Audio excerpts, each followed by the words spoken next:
নমস্কাৰ। একদম গুলি গুলি কাপোৰ আহি গৈছে। এইযোৰ যে কি ভাল লাগিছে, মাই গড। চাওক, ৰঙাত নীলা মাৰিছোঁ, কালাৰটো বেলেগ আহিছে। মানে একদম মেজেণ্টা কালাৰটো আহি গৈছে। কি যে ধুনীয়া। আচলতে এনেকুৱা, গাটো এনেকুৱা। চাওক কিমান ধুনীয়া। 4500 আৰু ৰেডি টু ৱেৰ কৰি দিব লাগিলে এক্সট্ৰা 300 লাগিব। এইখন মেখেলা ভালকৈ দেখাই দিওঁ।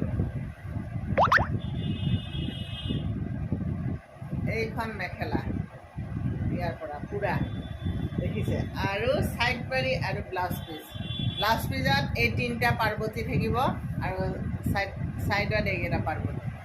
চাদৰ কাপোৰযোৰ চিলাই লোৱাৰ পিছত কি গুলি লাগিব কওক।